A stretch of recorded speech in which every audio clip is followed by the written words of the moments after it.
Welcome to the Everyday Miracles podcast, where real life stories of hope and inspiration are shared. Every day, miracles are happening all around us, yet we rarely hear anything about them. Why is that? I'm Julie Hedenborg, and I've committed my time and energy to bring these stories to you, including some of my own personal experiences. My hope is that you'll be impacted the same way that I was. Join me in my journey to inspire change in a world that so desperately needs it.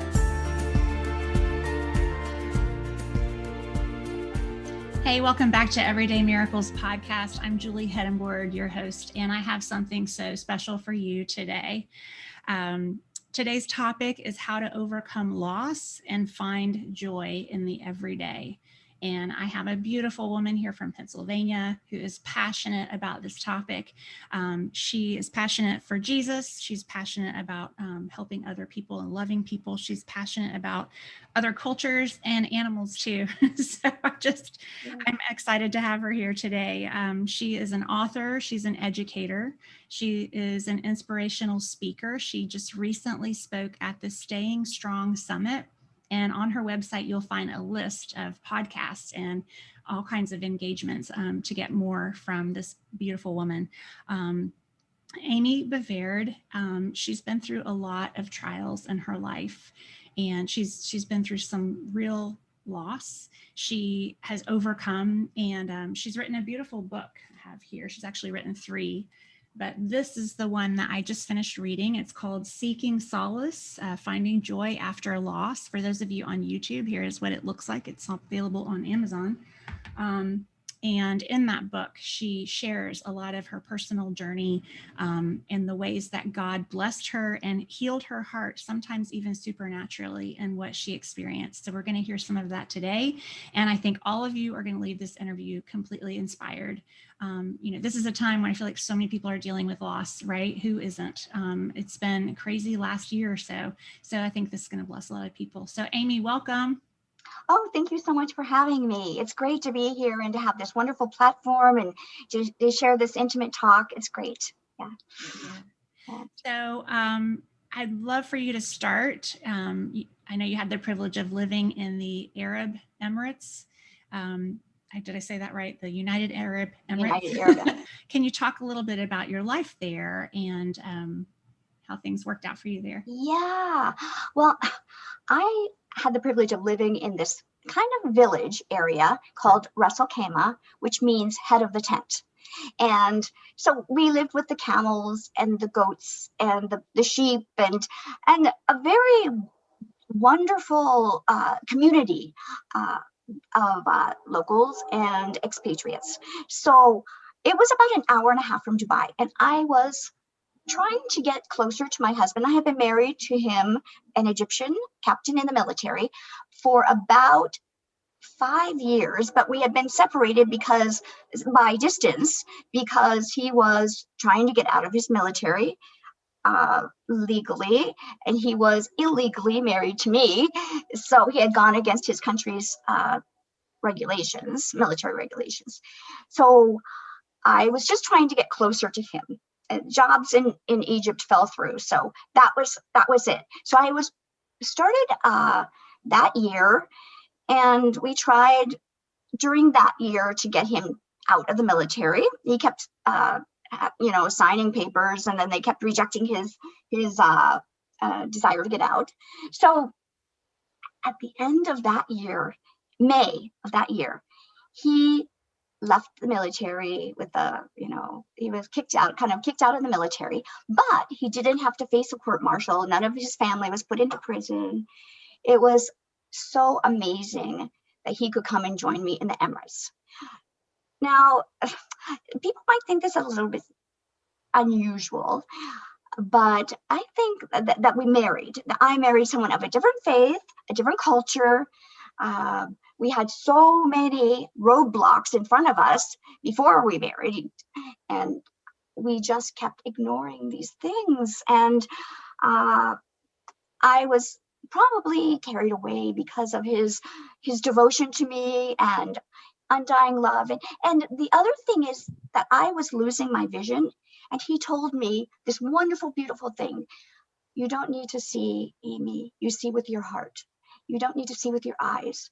So in contrast to other people that I had dated, that my sight loss was going to make a difference, here he's telling me that he completely accepted me as I was. So of course I was just thrilled. And so we started our life together. He came in May of that year, and everyone was thrilled for me that finally this Egyptian captain had come to me. And I was in my job. I was like well regarded. I had gotten into the culture, the international culture, plus the local culture. So it was wonderful. It was just this great new life. So, so then before a year was out, we found out that we were pregnant. And I found out, well, I kind of got that inkling because I was on a 4-wheel drive, and I was so adventuresome, and I never got ill. And that excursion, I guess, I was so sick to my stomach. And it was my friend Betty that told me, you know, Amy, there might be something more to this than just having the flu or something like that. So I remember thinking, as there was a belly dancer there, and we were, you know, and we were camping out, and I remember thinking, oh, what will I tell my children if this is true? What will I say to them, that how they were conceived, and you know, I was just thinking all these wonderful things.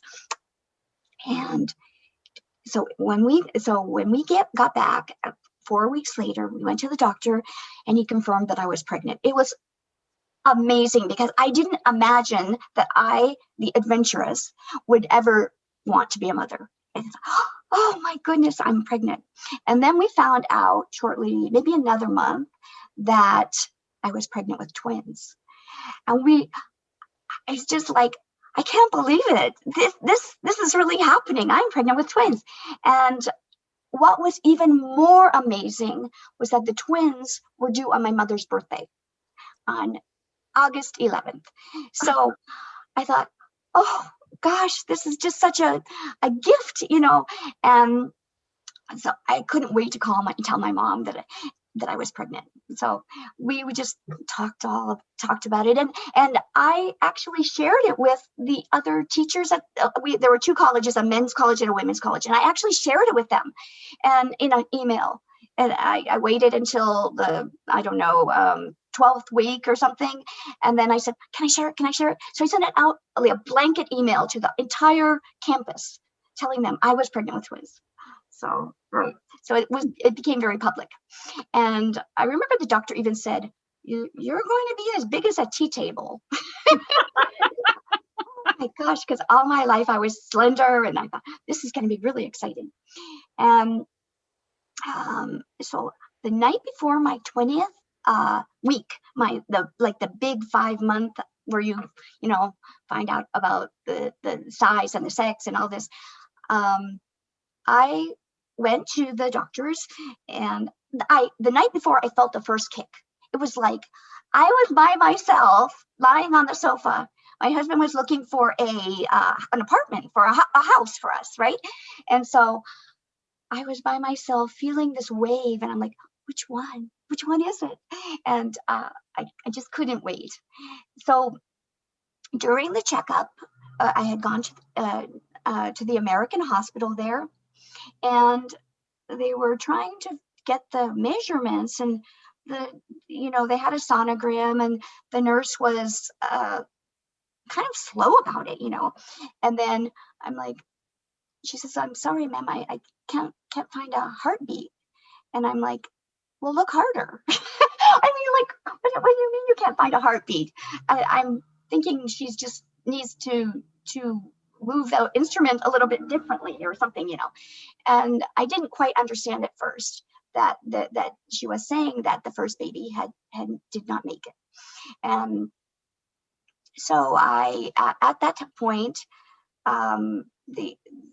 I must have gone and done something. I got dressed or something, and we went home. I remember the long drive. It was an hour and a half drive. I asked my husband, do you think that it later we'll find the heartbeat? Or, I just couldn't imagine that this baby was gone.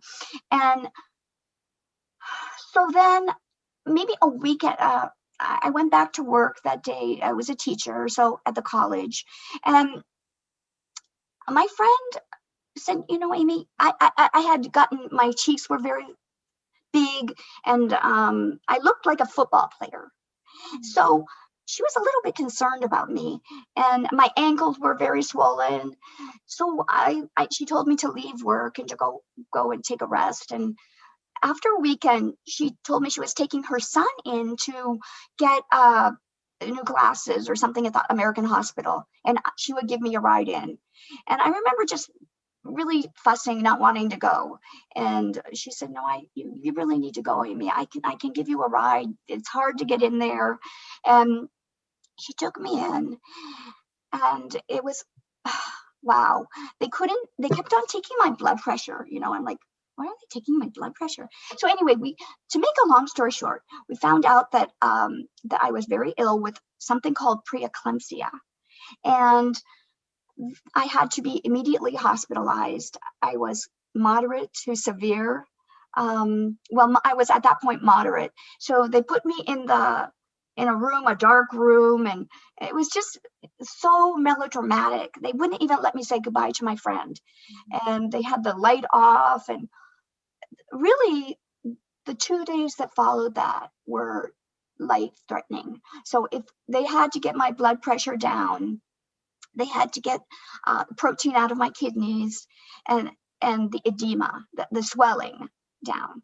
So I for those 2 days, I was just like I was unconscious, then conscious, then unconscious. I know my husband was there, but I really didn't know what was going on.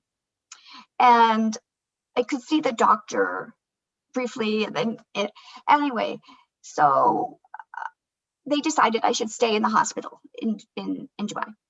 And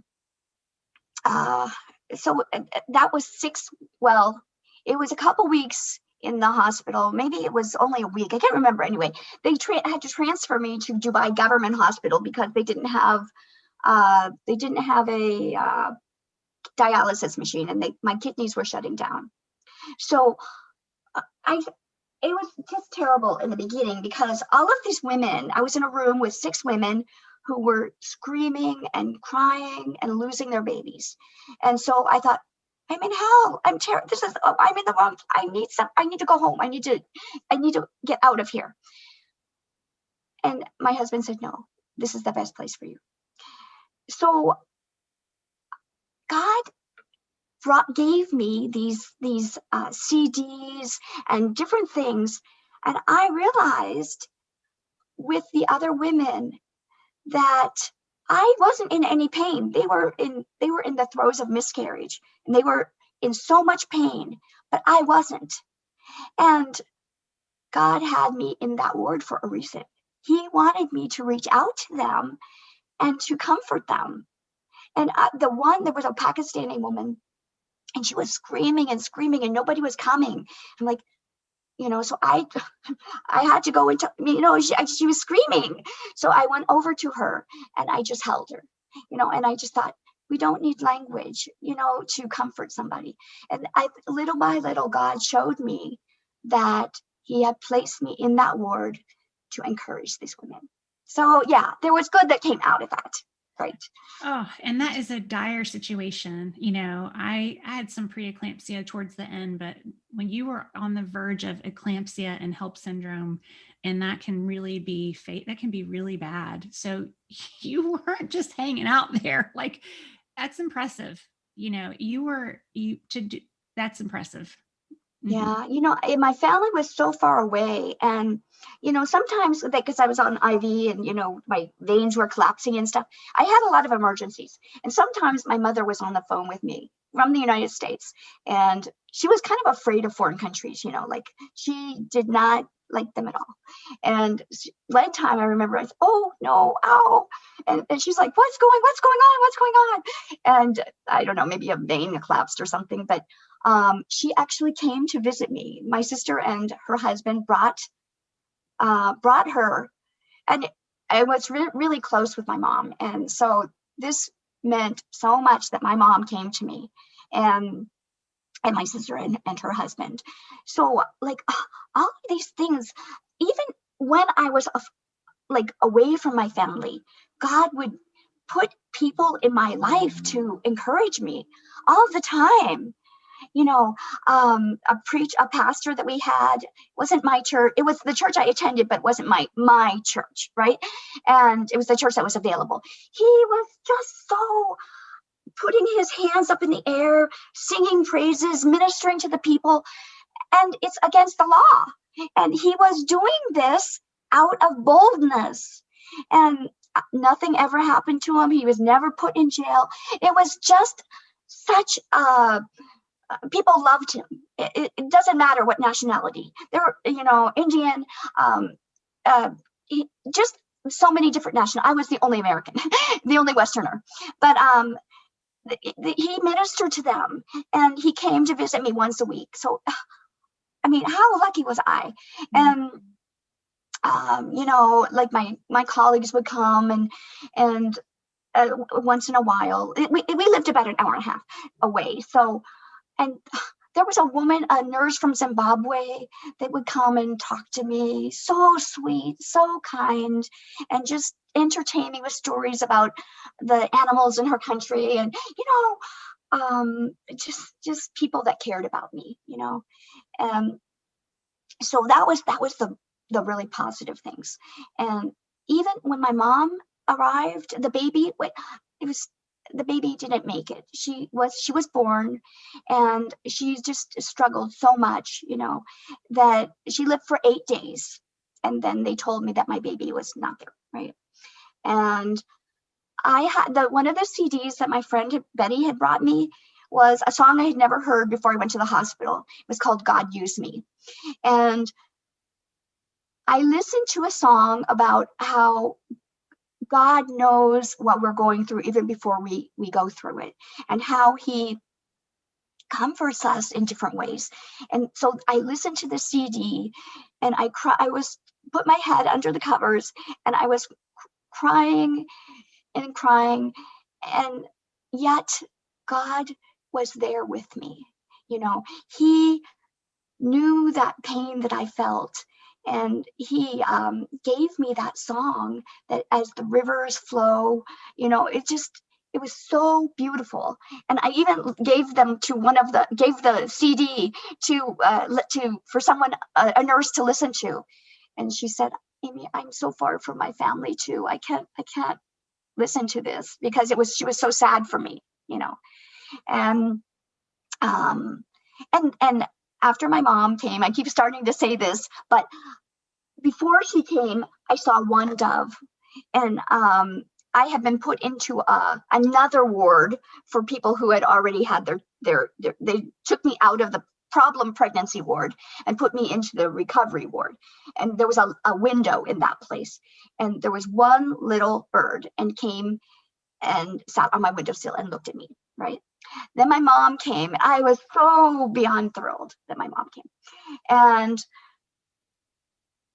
my sister and her husband went out with a friend of mine to eat, and my mom and she was just kind of dozing. And I said, Mom, look, there are 2 doves. And she said, Amy, are you thinking what I'm thinking? I said, yeah, God is sending these doves to reassure me that my daughters are with him. And it was just so amazing. They were there looking at us leisurely, and then flew away. And I never saw them again. But it was like God was reassuring us. Both of us, we had the same thing. And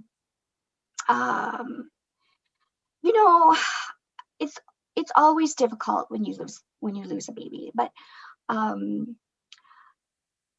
another way that God ministered to me when I was alone, my husband, was just overwhelmed. He was not in his own country. He had to do all of the physical things for the baby, to bury the baby. And so I was by myself, and I was dealing with all of this grief, and we were not connecting. My husband and I were not connecting. And I'm like, how could he leave me by myself when he knows that I'm going through all this turmoil, right? And I just prayed that God would comfort me in some way, like he comforted, and then he stopped. And then, it's so at that night, like the first baby was named after my mom. Her real name is Celesta. And my husband named our second baby Noor, which means light. So I was lying there in bed and couldn't sleep. And all of a sudden, God gave me the meaning of these names, Celesta and Noor, heavenly light. It was another confirmation that these babies were with him, and that I was going to be okay, So like just beautiful things like that are ways that got me over the heartache, like got me to the next moment, And even like when my husband and I just agreed, like I wanted to have a memorial service for we didn't have a funeral, right? He buried them. I didn't even know where he buried them. I couldn't go because it was a Muslim graveyard, right? And I was Christian. Yeah. So let's just have a memorial for them, just to celebrate their life.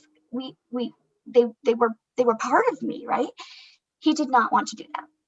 So because it was like questioning Allah or something, And so I was like, I need it. I really need this.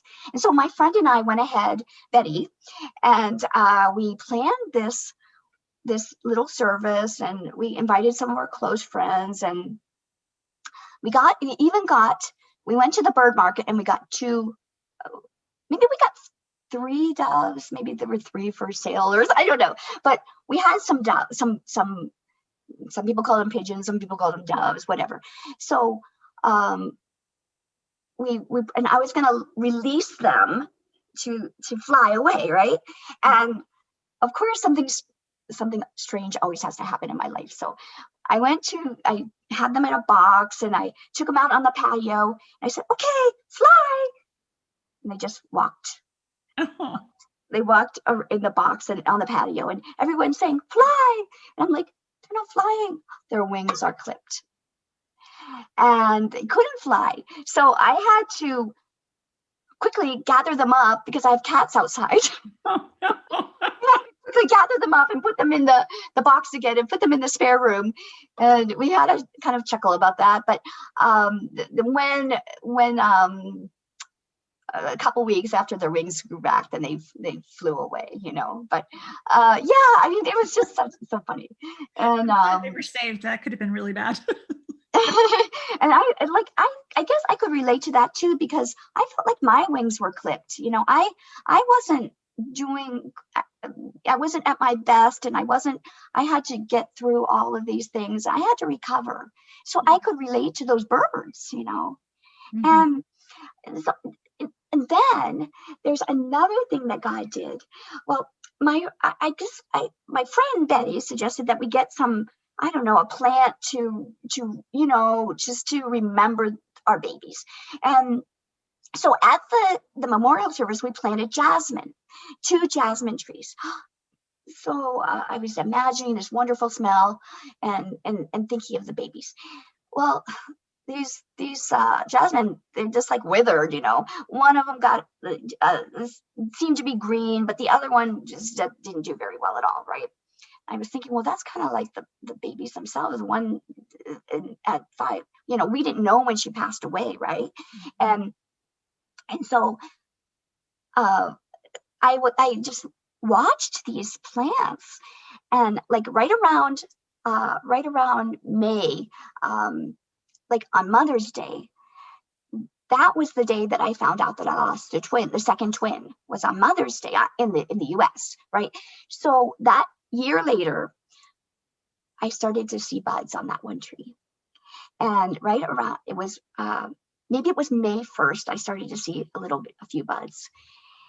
May 8th, which was the day that we found out that Noor passed away, both trees, both plants had buds, both of them. Oh. It was 1 year. And so I believe that was God supernaturally telling me, Amy, your babies are still with me. Take comfort, It was just so amazing. And of course you take time to recover. And 8 years later, maybe it was 7 years later, I was walking. I like to walk on this street near the water. You overlook it was called the Corniche, and you overlook the beach, or the water, and there are palm trees, but there was a lot of work on this. They're doing a lot of work on the road, right? And so it wasn't very pleasant. And I said, oh my gosh, I felt like this road. I was gutted and moving the sand of my grief from one place to another. But I'm not gutted anymore. God has healed me. God has taken my grief, and He has made me whole. And then I felt like this lifting. I mean, like I was actually physically lifting this burden off of me. That in these 7 years, God had healed me little by little by little, and He showed it to me that I was healed in this way. And I don't know, I think like 7 is kind of a number in the Bible, and so I just felt like He is always showing me that He has not forgotten my pain and grief. And in between that, I had another miscarriage, and God was there for me during that too. He gave me a neighbor that could really invite me into her fold and let me be part of her family, because my husband was busy studying and doing all this stuff, and so I needed someone. So Betty introduced me to another American who was married to a Jordanian or something, and they had these children that are just like I was like their auntie. So as I was pregnant, with the well, I called him Gideon. I didn't know what sex he was, but I called him Gideon. I was part of their fold, and I made them desserts, and we just became close. So it's like God always placed people in my life to encourage me at different times. Mm-hmm. Yes, and I love, and I may be skipping ahead, but I have to mention Rosie. Just that really touched me, the way Rosie, who helped you clean your home, came into your life when she did. And if you could share a little bit about what her prayer was, that was really neat. Yeah, she was praying. She always prayed for God to show her who to encourage. And we had gone to an Easter service that morning, and she approached me and asked me. Rosie is an Indian lady who was a member of our church. Soft and gentle, and she loved animals, right? And so she asked me if I needed someone a housekeeper, a part-time housekeeper. And I thought, no, it's just me. No, at this time, my husband and I had separated. We're divorced, right? We're still both amicable, and we were both teaching in the same college, but we were not living together. And so she wondered how I was coping, and I didn't want anything, and I was self-sufficient, and you know how Americans are, we can do it. And I had a dog. I think I had a dog at that point. And anyway, so Betty said, Amy, that might work out for both of you. She probably needs some more work, and I think you could probably use some help, And so she started me thinking that maybe God was putting her in my life, And oh my goodness, she did so many things. She just encouraged me every single day that she was there. She was there in the afternoons, and so she was there when I came home from work, and she had some Indian food waiting for me. And my family grew, my animal family grew when she was there. She kept on opening the gate and letting more and more animals in. She'd say it was his brother, my buddy, my stray dog's buddy. It was his brother, and I had like 16 cats outside, and she was just so welcoming. So really, it was a huge blessing to have her in my life. And I grew, like my faith grew roots because of her. And one of the things that she did was she was a wonderful cook. And so I had like adopted, quote unquote, adopted a child from Kenya. And so we took a vacation Bible school, Betty and another Indian family and me. So there were 3 families, and she made all these desserts, these cookies around Christmas time, and I sold them to the other teachers, and all the money went to the school in Kenya, or to my adopted daughter, whatever, the child I sponsored. And in this small village, she did this for me, I don't know, for 2 months or something like I would buy the ingredients, and she would make this food and take it into the teachers. We had enough to re-roof the school, and we had made enough money to re-roof the school because she was willing to be used in that way. Oh, that's amazing. Yeah. And so I was just so sad when I had to leave her. And even when I left to go back to the States because my father was ill, I had 3 people working with me. I had a gardener, a really nice guy from India also. Rosie was working with me, and a Filipino woman. Like all of these people were dedicated to me, and they brought food for me. They, who have no money, brought food for me, and we had a little picnic. And it's just, God was again refreshing me, reminding me of the people that He had placed in my life. So yeah. Mm-hmm. And I'm glad you mentioned the animal thing, because I have to say, when you wrote how many you had, and I think in the book you say you ended up going back, and we're still getting there, but I have to say this, you had 2 weeks to get everything in order with your job, move all of your things to, what you were going to sell, and then what you were going to take. And then you had 33 animals to place.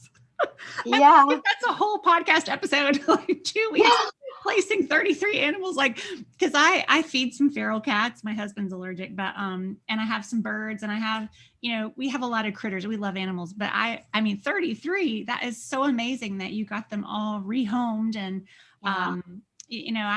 it's wow, that was impressive. Yeah. And if I felt the person wasn't the right one, I didn't give them. I asked for discernment that these animals will be well cared for. And I know that's my friend Betty said, just go home to your family and I'll take care of it. I'm like, no, I have to do this myself.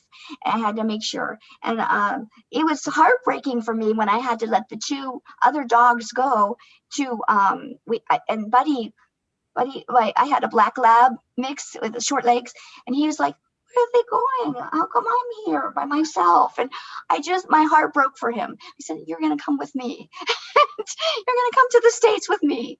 And even Maha was a problem dog. I found her a home. It was just really beautiful.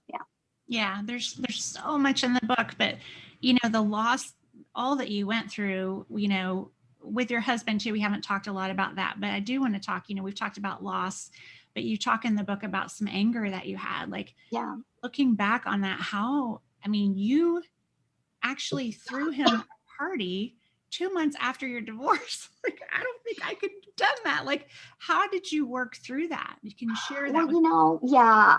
I have been struggling with this anger issue because when I was in the hospital, he started his master's degree. And I thought, he needs to be there for me, and instead of starting a whole new project, and he didn't listen to me. And so I kept this deep couldn't let it go. I mean, really, I could pretend to let it go, but I didn't. I just felt that God was telling me, let it go and show the world that you still care about him, that this is an accomplishment that he has done. And I mean, I don't think I was that willing in the beginning. I did it kind of grudgingly, but by the end of that party, I had actually let go of that anger. And so God used me. Oftentimes when I think of other people, then I stop thinking about myself. Focusing on other people shows me like that there's so much more to life. So I think that's how God did it. He wanted me to make him feel that he was away from his family. His family couldn't celebrate with him, so I had to be his family and do that and bring this to light. So yeah. That says a lot about you. And I thought it was really neat how at the end you expressed that God healed you in it. It was therapeutic for you because, you're thinking you're doing this for him, but it blessed you back, Yeah. which I thought was really cool. Yeah. Mm-hmm. So as far as getting through with, how did you process, your marriage ending? And then you also had the news of your father shortly after that. Can you share a little bit about that? Yeah. My father is just so big in our life. He is the anchor. People love him in the community, and he was our anchor and his own family's anchor, like his brothers and sisters. And so it was, we didn't think I was going to make it home in time. My sister was saying, if you don't come home now, you might, you might not see him again. And I just kept praying that God would wait and let me see him, because I could not leave until all of my paperwork was done and all of the things I couldn't do it. And so I left not knowing if I was going to make it or not. And God did bring me home to visit my dad. And, my dad was wonderful, but he was not a committed Christian. During that wait of that 2 weeks or whatever wait, he did come to accept Jesus Christ. So that was such a relief off my heart. And so I went home and I told him, the first thing I shared with him, how happy I was that he had become a Christian. And at that time, he was on morphine. He had just started morphine, and so when I first went home, we could have some conversation, but quickly it finished. He lived for 1 month after that, and after I got home. So I felt like God was giving me, he had not only met my need, but exceeded my needs, and also, my family struggles with different things. My older brother was struggling with losing him, and he was not home very much. So the day that the hospice told us that we needed to say goodbye to him, my brother wasn't home. And I just went by myself, and I just sobbed out to God, please let my brother come home so that he has closure. And he did. He was able to say goodbye to my dad. And it still brings me to tears, because that was, he needed that to go forward. And God was gracious enough to give him time with my dad. I think Dad was still in a coma, but he could say goodbye. He could say what the words he had to say, and it just, there are so many ways that God instructs me. He shows me when I need to turn away from my own thoughts and to minister to others. Like he points out my selfishness. He points out like different things. And I remember even that with my mom, was grouchy, and I had to clean up some mess I made, and I was really mad because she was focusing on the wrong thing, I thought. And God showed me I broke the broom, actually. And he showed me, and he continues to show me. I have that broom and it doesn't fit into the right place, that I need to pay attention to other people's feelings. My mom needed, like that broom is a way to sweep away like the negativity, and to reach out, and to think of other people. So like just little tiny things he shows me, and then big things he shows me. Yeah. So. Yeah. And I love that you see all those things. Some of them were big things, and we didn't even talk about the mulberry bush episode. Yeah. There was, Yeah. and I don't want to give it all away, but I thought it was really beautiful. And one thing I was saying that before the interview is you consistently you were so good in the book at, you expressed your grief or your emotions and your hurt, but then you also quickly kind of thought about what to be grateful for in the moment, and you turned to the word, and you had beautiful prayers. It was just really beautiful, and the verses that you had and the book that you wrote, I thought it was all put together so well. And I love seeing all those examples of the people. I wish I could meet Rosie and Betty. Like I said, they really stood out to me. But God does he works through people all the time. Yeah. And what a blessing to see how you were a vessel, even in your low moments, like even being basically in the ICU. I don't know if you didn't say you were in the ICU, but with that going on, I would imagine you would be in the ICU, and you're still helping other people. It's just really remarkable. So, as far as an overall message for people that are going through grief or loss or just feeling hopeless, because there's so many right now, like what message can you give to those people? Well, I think first of all, you have to grieve. So you have to let those feelings out. And I mean, some people grieve alone, some people grieve by sharing it with others. I think that you have to find a way that works for yourself. And writing, journaling is a really good way.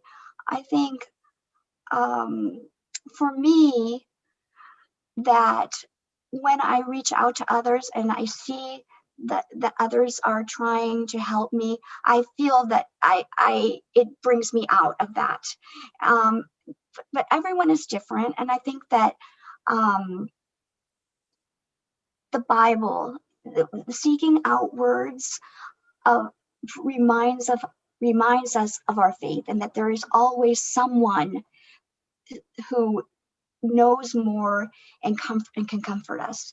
And I mean, I even see this in my I wrote another really short story called The Time to Dance, and God, 15 years later, God is still comforting me on that loss, and putting events together that convince me that I am loved greatly, and so I think that when people are grieving, one, to journal is good. Focus on the simple things. Reach out to others. Seek out the word. Something that brings them joy. Like I really liked just like nature. I liked seeing like the sunflower, and that meant a lot to me sometimes. When my mom passed away, I grieved for 3 months. I barely left the house, but that book that I wrote reminded me of how God ministered to me in all the other losses. And I realized God is always there. He is he is in front of us, and he is behind us, and he's beside us.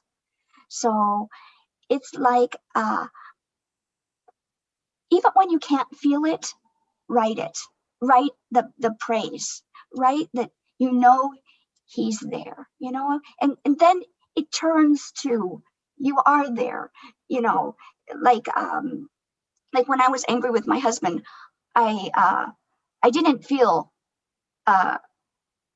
after our divorce, I prayed for him, and I didn't feel that forgiveness, but I kept on praying for him until the feeling matched my prayer. And I think that's what happens when we grieve, that if we pray that God will guide us, then the feeling isn't there, but if we continue to pray, it will come, you know. Yes, I've experienced that.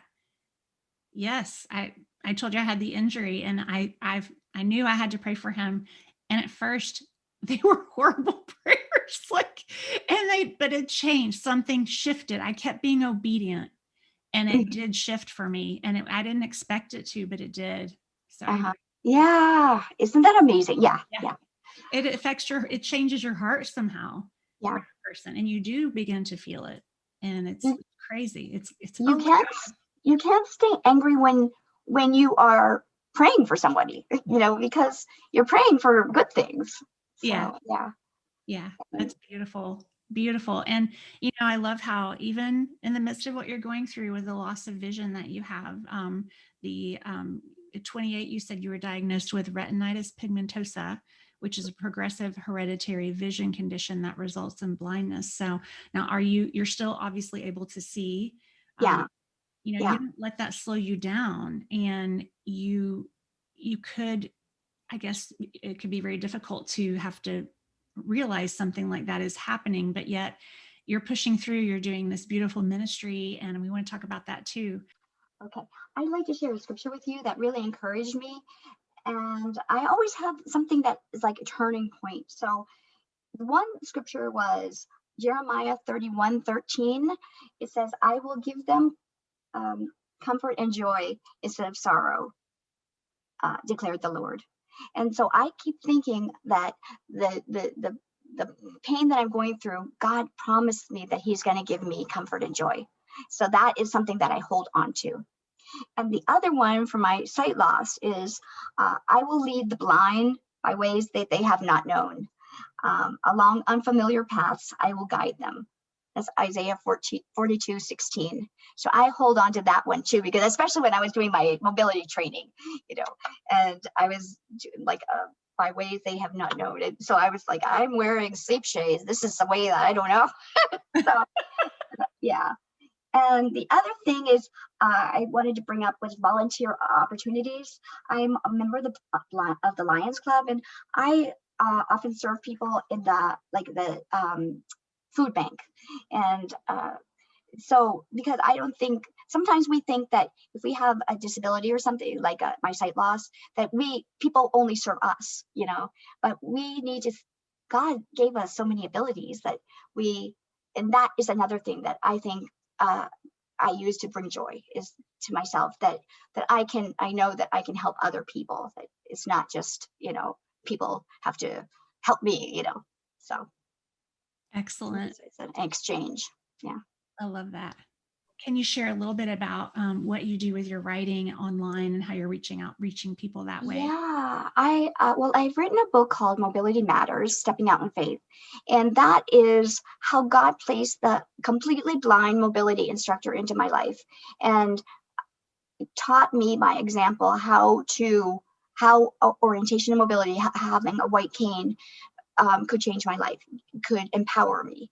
And so now my passion is to empower other people who are afraid of using a white cane because of stigma and because of what it means to them. That it's seen by many as a weakness, that we can't, we are, it's in transition, that having a white cane makes us less independent, but it actually makes us more independent. So my ministry is to reach out to other people who are struggling with sight loss, and at that juncture of, do I use a white cane or not, and reassure them that it's okay to have fears, but you can, when you push ahead, then we become empowered, and even more so with the guide dog. And so I just want to, whatever their fear is, what I want to say, I've gone through that, because I've been where, like, I couldn't even see the big E in the eye chart, and I'm like, I have no peripheral vision, and it's just like this, and you don't really know because your brain fills in some of the missing parts. But so I just have this pinhole vision, but so I know I've walked when I've given talks. One time I walked off the podium, or I walked off the platform, and I ended up like I was at a church, so I ended up right before the communion table. Oh no. So I mean, I know what it's like to do weird things with sight loss, So I just kind of point out the humor of these things, and that so that people feel less threatened by their fears, and that if you can, and also sighted people, like they don't know what to say to a blind person, and like I, what to what's the proper thing, and what's too much. And I want them to feel comfortable to approach me and to just be my friend. We have the same thing, the same hopes and goals. I just go about it differently. So Yeah. my ministry is to bridge the gap between sighted and blind, and to encourage others with sight loss as much as I can. I'm working right now with a guy from Ohio, who at one time I had him on my blog, and somebody sent me a letter saying, he needs encouragement. So I'm working with him to try to get a job at Walmart or something. Yeah. So I just think that that God is always placing people in your life. So if you can reach out and help them, and that God has brought even a high school principal into my life, and asked me, and she was asking for encouragement, and like people from all walks of life. So I find that very exciting. And also I'm part of this Vision Aware American Foundation for the Blind, and they're all so successful, and they are all blind, vision impaired at varying degrees. I am part of them, and so I get that encouragement from them, that they are so accomplished, and whatever, and that their sight loss does not stop them. So I feel that it can't stop me, Mm-hmm. and yeah. So, and then I can give out to other people. But it's really, for me, it's a faith thing, that God is, placing people in and out of my life, and Yeah. so yeah. I love that. And I'm gonna list all of the links to everything, Amy. And I want to say, one of the books I saw, you've written 3 books. Obviously, the one I showed, Seeking Solace, and then Mobility Matters. I think we mentioned that. And then Cane Confessions, which it looks like it's very funny. Like you use comedy and kind of like a sense of humor about, what it was like transitioning to using a cane. So I just wanted to mention that in case Yeah. might want to check that out. So do you want to share a little bit about that book? Yeah. Well, that is after I sort of came to terms with my sight loss. So I thought about my life and all the things that I did to adapt. And, I mean, I'm not perfect. I had some bad feelings towards people, and, so I shared them, but I shared how I came, there's a one signing my name that was kind of problematic for me, and but like I just go through the bad feel, the anger, or the whatever rebellion that I'm facing, and I just share how God places something to make me laugh about it, or to see how silly I am about certain things, that I can't admit this, and so I'm in this situation, or how he doesn't. I'm a mountain climber. I love mountains, and so I climbed a mountain in Scotland, and God showed me how to do it without getting lost. And it's kind of humorous how that happened too. And he showed me, like this food. I have a thing about food, and how he always uses food to teach me lessons, And so when I was in Scotland, there was this, anyway, it's a long story, but all of these stories are humorous and honest, and show how imperfect I am, and yet how God gives me these adventures and the desires of my heart, Oh, to awesome. live in these countries and make cultural faux pas because of my sight loss, and and bring joy. Like, it's funny when you think about it, and so I encourage people to follow their passions, and even if they fail in certain things, and they can have life lessons. Yeah. Well, So that's what that book is about. 27 stories. Yeah. Neat. I'll have to check that out. And Yeah. And yeah. yeah, it's it was a fun book to write. And yeah. So, and then I just have a book called Hitting a Home Run, Blind and Thriving. That's an ebook, and it's about my diagnosis. And it's actually inspired by my brother, who's a baseball lover. And so I have like I talk about my sight loss in terms of baseball. And I'm putting together a print version of my brother's stories with the minor league team here, and just adding on to it, just so I think he's so inspiring, how he's so dedicated to the team, and what God has done in his life. So I'm adding to that in the print version. And then I have the little one called A Time to Dance, and that is how I mentioned earlier how God ministered to me. So so there are 5 books altogether. I'm working on mobility. It's called Second Sight, Milestones in Mobility. And I'm just the things that how God used my fears and changed me to boldness, and how did that happen? And what event did I overcome to get there? And so when people look in their own lives and say, yeah, this is really hard, I can't get past this, they can, because they can see that it's a milestone, and that what once was inconceivable is not anymore, So yeah, that's what that's about. Awesome. You are just a ray of sunshine.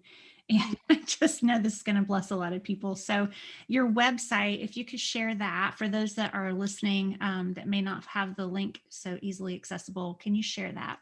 Yeah, it's amybovaird.com. That's my name, AMY, B as in boy, O, V as in Victor, AIRD.com. And I have tips for blind people there. I have tips for loss there, to coping with loss. And I have music. I met someone, we wrote some songs together, and he put the music to them. And so, yeah, I have different resources for people coping with loss. And I have a weekly blog where it's called Insights, and it has some funny stories, some updates, some faith-filled. It's just a mixture, So I have that. And I also have people can get signed books from my website. And so I sell them from my website as well. And I have 2 audiobooks, the 2 smaller ones on my website. So I just have a mixture of things, which I think, I just want people to have access. I tried to make it available in audio, large print, regular print, ebook, whatever ways that people, can get it, can feel most comfortable, So I try to, the only thing I don't have very much in Braille, I have some people I can turn to if people readers want something in Braille, but it's not very common that people ask me for that. Yeah. So, but so I just try to make it accessible in whatever format I can. Yeah. So wonderful. Awesome. Thank you so much for today. I do want to ask you if you would mind just praying over our listeners, and just praying for those that are feeling overcome with loss or grief or just hopelessness right now. Okay. Oh, Heavenly Father, we thank you so much for this ministry that we have here, and we thank you for all the doors that you're opening for listeners who are struggling with their own grief and loss after this long year and a half of unprecedented grief and change. And Lord, we just ask that you use this podcast to encourage them, to let them know that they are not alone, that there are other people, that there are resources, that you are there, that you are going to put people in their lives, that you are just beside them walking.